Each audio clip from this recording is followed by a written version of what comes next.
Welcome back to more Planescape Torment Enhanced Edition on Android. I'm -0. Thank you for watching. I hope you're doing alright. And man, we nearly got destroyed in the last episode.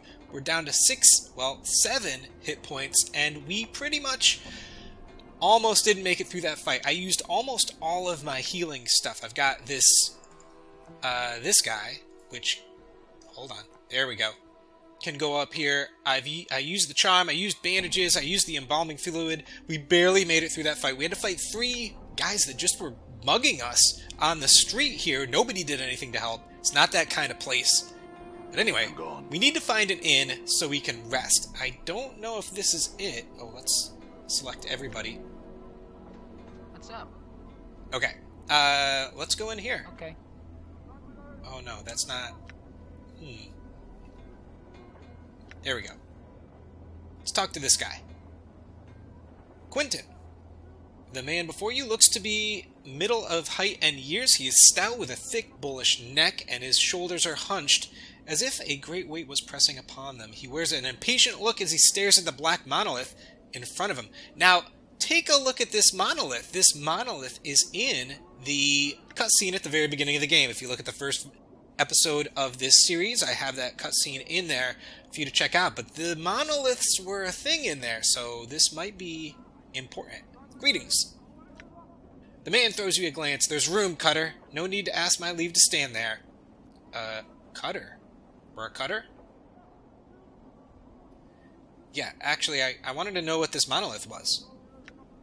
It's a tombstone for the plains. He scoffs. Graveyards of names are scratched on that rock. Can only hope my name's the one that'll split this stone in twain. He points at the base of the monolith. Quentin, right there, hammered in just hard enough to send the damn thing crashing down. Tombstone for the plains. Aye. Quentin smiles ruefully. The monument here, he gestures around him, and on the walls of this place, not enough space by my reckoning. But no matter, they do their best. Can barely read half the names. What are you doing here? Look at this guy. Look at his legs. What is this? This is some sort of creature with backwards knees. Maybe a bird person? I don't know. We'll have to talk to them next. Reading the new arrivals. Try and find a new one every day. Try and remember if I knew him. Nothing more. The dustmen record the names of all that have died on this monument? Aye, they scratch them on this rock and scratch them on the walls in this place too. Quentin scoffs. I don't know why they take the trouble to take a counting of the dead. The Dusties have more care for the living. The living? Aye. You know about the dustmen mourners that come to this place? They aren't mourning the dead, see? They're mourning the living. You can barely get a word in them edgewise without them asking to mourn some poor living Burke for you. And why do they mourn the living? You got me there, Cutter.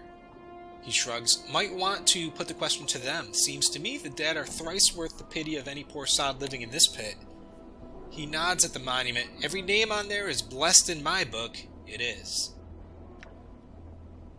Ever know anybody who came back after their name was put on there? You mean come back from death?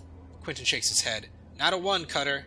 Everything that lives dies, and that's the way of things. He shrugs. Still, considering the plains go on forever and all, I suppose anything's possible. That is true. I suppose, say, I had some other questions for you. What are you doing here? Oh wait, I think we asked him that.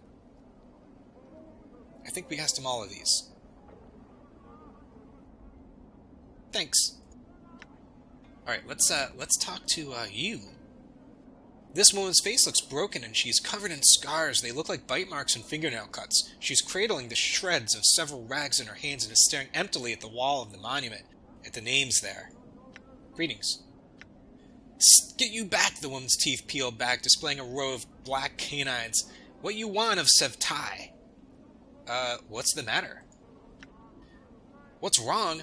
Those cows? Chaos! Men wrecked my cart, attacked me, and killed 3 of my sisters who tried to stop them. Not sisters anymore. Now there's nothing but names on this memorial wall. Chaos men. Chaos men, a faction, they says. What they are is an addled bunch that runs wild through the Hive and does whatever they please. We never did no harm to them. Then they lope in like dogs and tear apart anything within their reach. Okay, maybe we got attacked by some Chaos Men. Or maybe we just got mugged. I'm not really sure. Who are these Chaos Men who attacked you?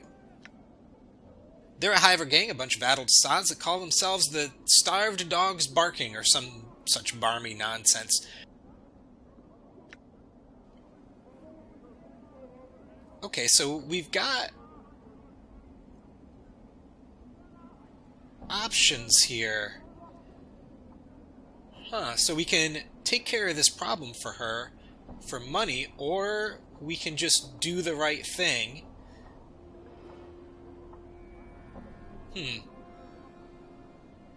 Or maybe we'll do this one. This isn't really our problem. We need to find an inn. Alright, maybe we'll come back and talk to her. Alright, let's get out of here. All right.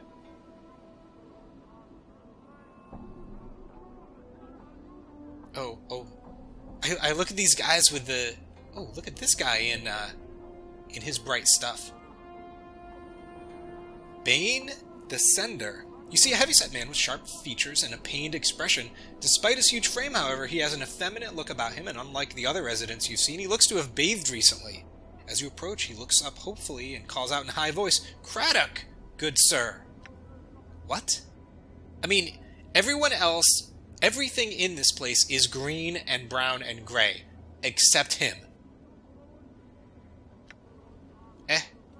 His hopeful expression dies as he studies your face. "1,000 apologies, good sir, if I've given offense." He gives a slight bow. "I'm Bane the Sender, third child of Bane the Sender. I am one of the many runners in the employ of the House of Senders." "No apologies necessary, Bane. What do you want?" "1,000 apologies for troubling with you with such a trivial matter, but I seek Craddock, an overseer in the Hive." Bane looks like he's in pain. But alas, he eludes me. He looks at you hopefully again. "Could it be you have heard of such a man?" No, I have not. Sorry." Bane gives a deep sigh. "I am bound to deliver a message to him, and as yet fortune has chosen not to favor me." I could help you. If I come across the man, I could pass along your message." Bane's face lights up like a lantern. "Oh, fortunate day for Bane and the House of Senders. Any assistance you could provide would be most welcome. If you could find this Craddock and pass along the message, I shall see to it you are paid for your trouble." "Alright, what's the message?" Bane recites the message almost like a mantra. "The shipment must be incursed by the third day, or there will be a penalty. I am told that Craddock will know of this shipment when to which the message pertains. The shipment must be incursed by the third day, or there will be a penalty. If I see Craddock, I will pass along the message. Is there anything else you can tell me about him before I go that might help me find him?" "He's said to be a giant of a man, stern of features, that he is an overseer in one of the Hive marketplaces. Alas, I know little else than that, good sir." "Okay." Bane bows. "Thank you, sir. Should fortune favor you and you are able to bear the message to Craddock, be so kind as to return and tell me of it. I'll see to it. Your efforts are rewarded. Farewell." Updated my journal. Alright, so we've got that. What is this thing? Some sort of tower. Doesn't look like there's a door that I can see. Oh, who are you? Looks like the Dusty's lost one of them deaders. Hike off. Anna. You see a striking red-haired girl dressed in leather armor. Her right arm is protected with a series of interlocking plates that look as if they were taken from the skin of some creature, and a horned shoulder piece protects her left arm. Oddly enough, she has a tail that is flicking back and forth as you watch. Pike off. Hold on. Can we see? Never seen something so ugly I've not. We can see her tail, at least. Okay, let's talk to her. Hike off. Right. Greetings. The girl ignores you. Who are you? The girl sneers, then makes an obscene gesture with her tail. Pike off, you clueless sod. Let's be stern with her. Watch your mouth, girl. I'm not in the mood. Now answer my question. Who are you? By that, I have nothing more to say to you, Burke. Get back. Alright, whatever. We're done. Looks like the Dusty's lost one of the deaders. Aye, slow Sigil Hey, Okay. we're being watched, Chief. Just look natural. Are the Casual. harlot? Yeah. Okay. So maybe she was a hooker, like a tailed woman of the night.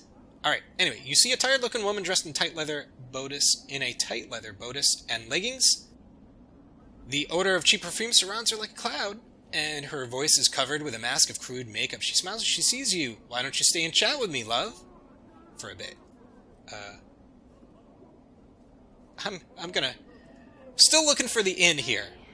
Slow. Oh, there's a building over here. I've never seen something so ugly. I've not. She is not nice. Oh, it's a zombie. Seeking company? Okay, so... Yeah, a lot of Find anything. services being offered around here. Got a Dusty. Let's go inside. Oh, the Gathering Dust Bar. Perfect. We've managed to get up to... to 10 hit points. I don't want to get in a fight. I really want... I think I can talk to you? This female corpse is dressed in a heavy burlap shirt covered with food and wine stains. Her lips have been stitched closed and her arms and legs are wrapped in several layers of bandages. The bandages seem to have been soaked in preservatives to keep the corpse fresh. As a result, the corpse's rotting odor has been replaced with an equally repulsive vinegar smell. Awesome. I thought it was the bartender. Yeah, I'm not... Okay, I'm just gonna go. Morte, as you turn away, you notice Morte staring at you. Eh? What is it? Did you see the way that cadaverous beauty was staring at me? Morte's teeth chatter as if in anticipation. She was looking for some lucky cutter to thaw her coffin. What, that blank-eyed beyond the grave stare? What, are you blind? She was scouting me out. It was shameless the way she wanted me. Okay.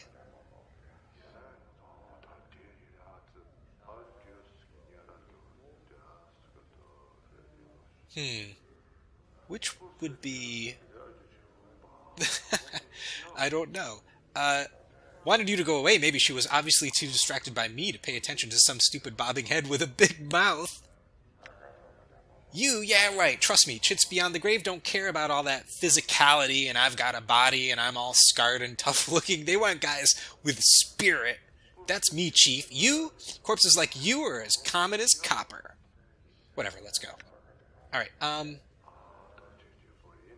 okay, somebody's calling to us. Maybe you?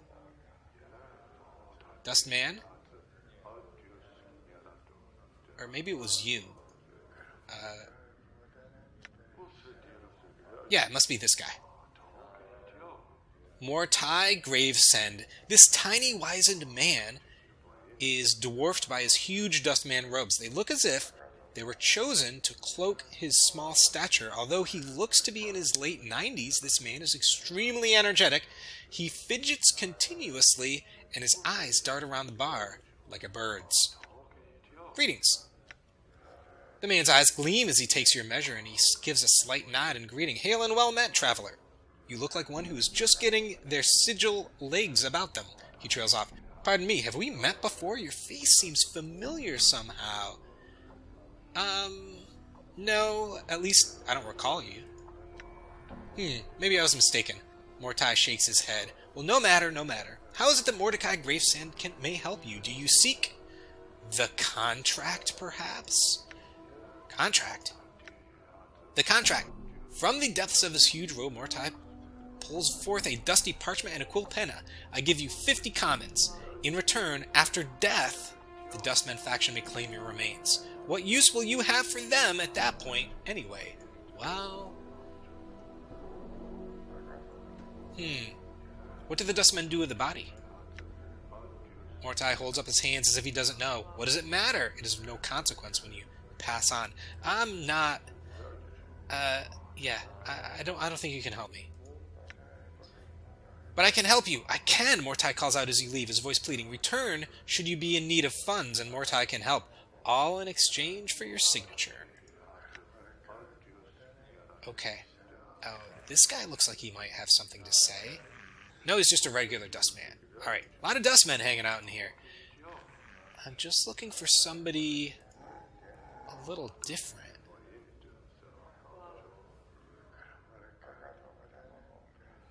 Dustmen just hanging out at the bar. Can I... These gates are made of a featureless black metal. Alright. This is not an inn. I can't seem to rent a room. What about you?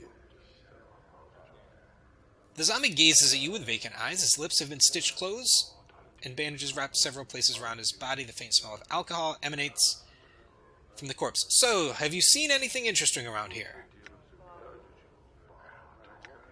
The zombie continues to stare at you.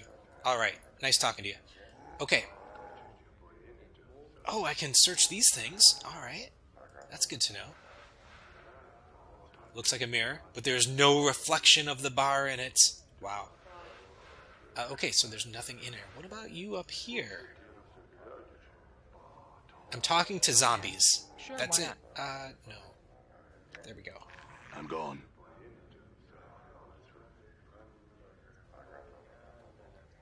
Yeah, it's the same. It's the same as before.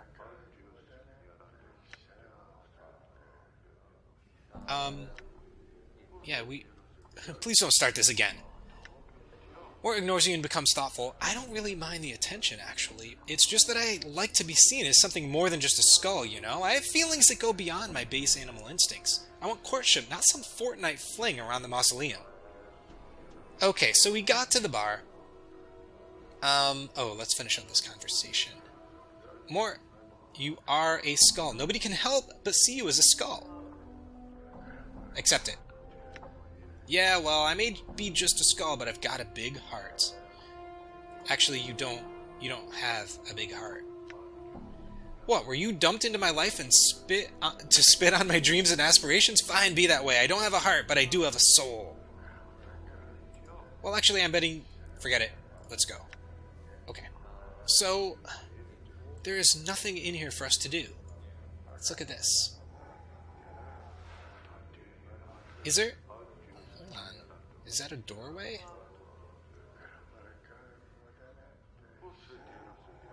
No. These bubbling tanks are dispensing their contents into wooden kegs. There's a faint smell of vinegar. So... okay. I think that's everything in here. That did not help us at all. Alright, let's check out this building over here. We're just sort of wandering around. Can I talk to you? Are you going to attack me? Hive thug. Yeah, let's leave him alone.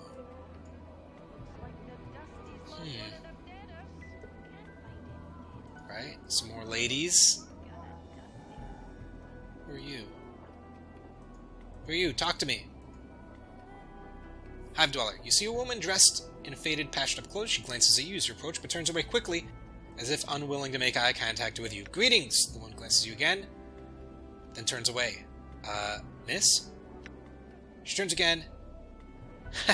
And this time you see a dagger in her hand. Leave me be, dogger! I'll be jabbing this where they'll never be finding it.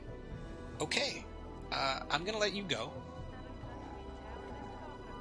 Not a lot of nice people in this area. I'm just looking for... Alright. What's this way? That looks like the end of the map.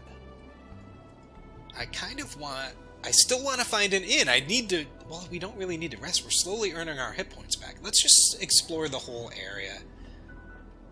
There are all these thugs everywhere. We're going to get in another fight. I can tell. Who are you? They're thugs. Alright, let's look at the map. Where haven't we been? Here's the bar. Alley of dangerous angles. Okay. We haven't been up here, but that's where we got mugged. Let's keep going around this area. Oh, here's a building.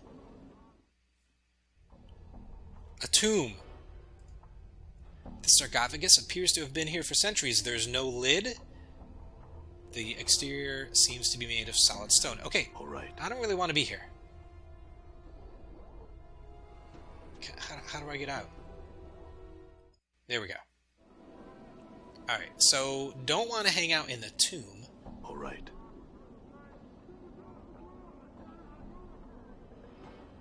Is there anything else further down? We're just sort of wandering around. We haven't really done much. Yeah, there is a building right here. Can I go in? Is that a door? Let's go. Small dwelling. Alright, what do we got here? This is like somebody's... Oh, there's somebody right here. Let's talk to him. Angyar, this man looks haunted. His eyes are half-lidded as if he has had trouble sleeping, and his hair is long and unkempt. His beard is flecked with bits of dead skin and old bits of food. He doesn't seem to notice you as you approach. Greetings. The man glances up at the sound of your voice. His slack expression vanishes.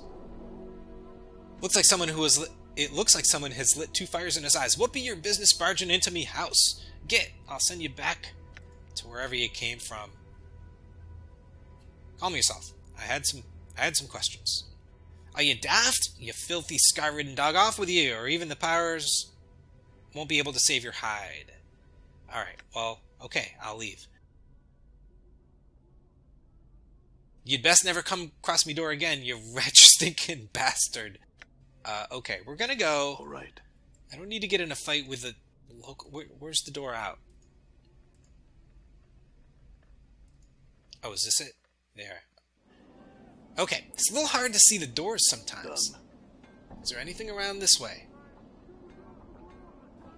No.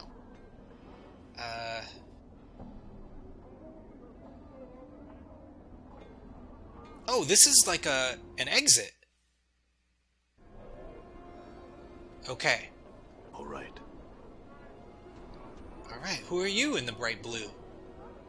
Harlot. Okay. Greetings. The woman looks coyly at you. Now, ye look to be a blood who's lost something. Mayhap I can help you find it, Cutter. She smiles slightly. Oh, really? What good fortune. We probably lost what you're looking for back at your kit, miss. Oh, that was Morte. Maybe you can help me find what I'm missing. Her tone becomes businesslike. I love. Now there's the matter of a findies fee. I don't think we're talking about the same thing. How much? Some coppers for a glance at what you're missing, and 10 coppers to actually find what you're missing. You know what? I can find it on my own. Mort. Chief, can you sport me some jink? It's been a long while. How can he... Yeah, let's ask... I'm not even going to ask how you intend to accomplish this. The woman breaks in. It's twice the cost for the mimmer, or any other degenerate. Mimmer? Mimmer's a talking encyclopedia. That's me, Chief. I see. Well, don't sweat it, Mort, from the... You know what? She's right there. I'm not going to insult her to her face. Let's just get out of here. Farewell, miss. Alright, I need to talk to somebody besides the harlots. Okay, this looks closed. Yeah.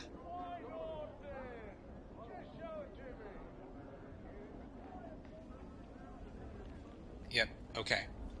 Another harlot. We've got harlots and we've got thugs. And that's it. Who's this? He's just a... You see a man in old and tattered clothes. As you approach him, he makes a detour to avoid you and keeps on walking. Alright, whatever, it's fine. No, no, no, no, no. No, no, no, no.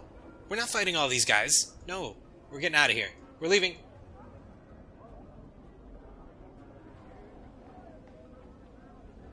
Are they not giving chase? Okay.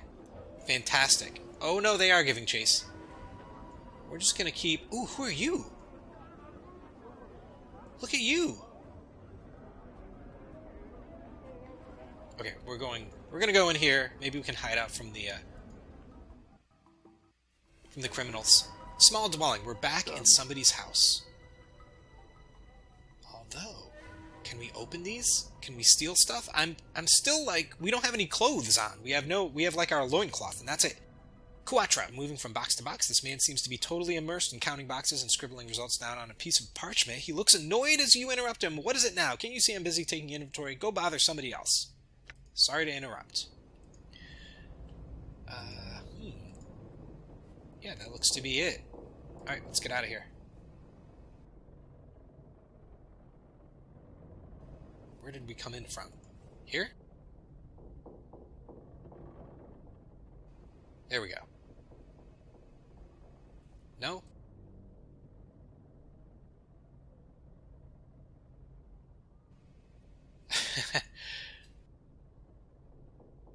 I thought we came in like here.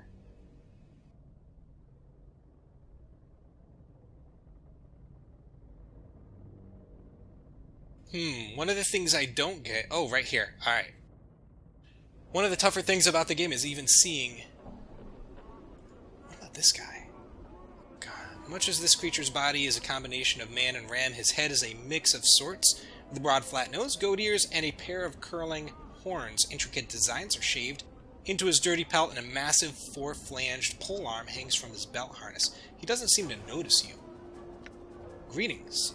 He turns to face you with startling speed, his eyes dark and suspicious of you. His voice is deep and rumbling, not quite human, and heavily accented. What do you want? What do you want, Two Legs? His hand is close to his forearm.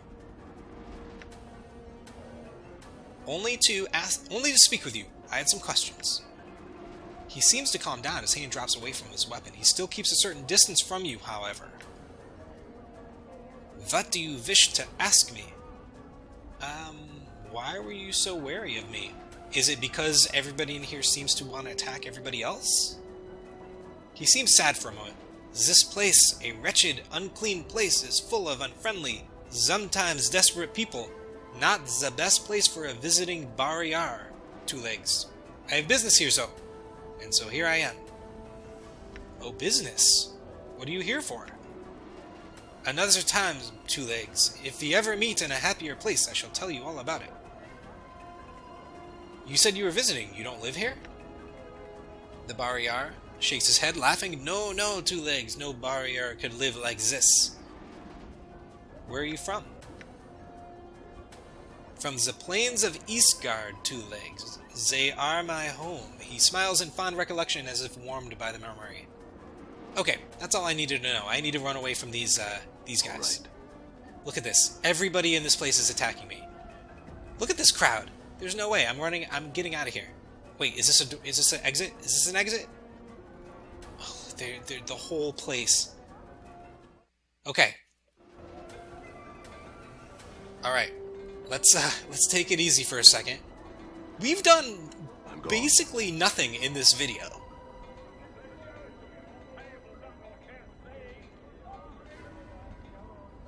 Oh, look at this guy. Miriam. Oh, this lady. This old woman stands silently by the wall, staring off into the distance. She seems to be unconcerned with the flow of traffic around her and clutches a wooden pole from which dozens of small fish are dangling. Greetings. Oh, hello, sir. She squints at you for a moment, trying to discern your identity. Oh my! Here I was thinking you were one of me regular customers. She proffers her fishbowl. Tuna, sir? Mackerel? Cucumber? No fish, thanks. I had some questions. Her mouth presses down in a tight-lipped frown, and she stares off over your shoulder. Do you know a man named Farad?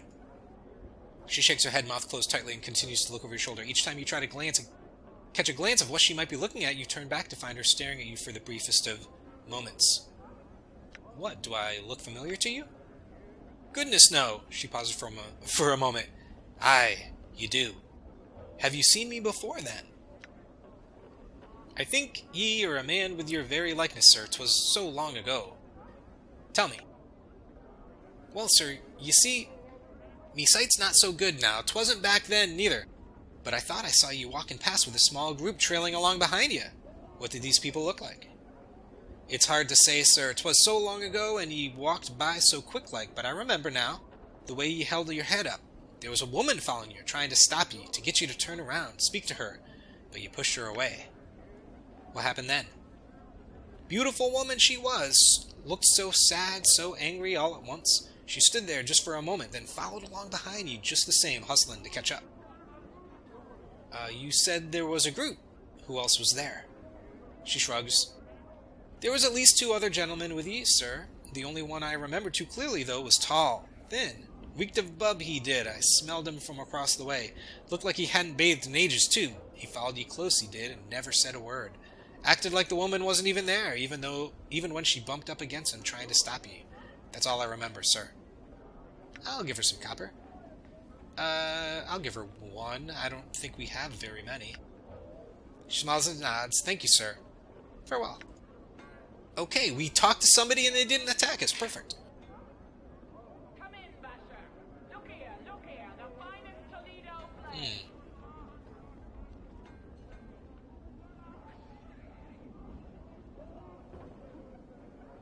You, Governor. Oh, look at this guy. Who are you? Craddock. Oh, wait a minute. We were looking for Craddock. Hold on. Okay, let's see what it looks like. Yeah, he's definitely the guy we're looking for. Here we go. Craddock, you see a huge man watching the area with a tight-lipped frown and narrow eyes. He's hunched slightly as if bearing a heavy load on his shoulders. The unpleasant smell of sweat and dirt wafts from his clothes. Greetings. The man glances down at you and his frown deepens. Aye, what are you sniffing around here for? Are you Craddock? Mayhap, he studies your face as if trying to recall you. If I am, what be it to ye? I come with a message from Bane, the sender. The message states the shipment must be incursed by the 3rd day or there will be a penalty. By the hells, can they be such fools that they think we can miracle it there? Alright then, your message has found its way to the right ears for all the good it'll do. What's, the problem? Look around you, Craddock nods at the laborers in the marketplace and scowls. These laggards and half-wits can barely keep up with the load as it stands, and now it needs doing in half the time. Oh, this sounds like a job. Do you need any help? I'll tell you what I need all my men to show up for work. July's gone missing since this morning, and I need him back now. July? July? Where did he go? That hive-bred goat is probably passed out on the street somewhere by the smoldering corpse when he should be here helping us, worthless sod. I could go find him for you. Now, we're already going to get paid by the sender. We could help this guy out. We don't know anybody. I think we could do this guy a favor. Oh, ye could ye? And now why would you do that? You need the help, don't you? It doesn't sound like you can spare the time to go look for him and there's work to be done. Yeah, sure. He sounds like he's all business. I think that'll go over well with him. Craddock is silent for a moment and nods. Aye. You find July?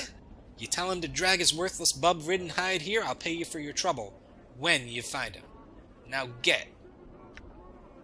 You said he's likely by the smoldering corpse. Where's that? Dated my journal. South and east of here. Head through the southeast gate and head east for about a block.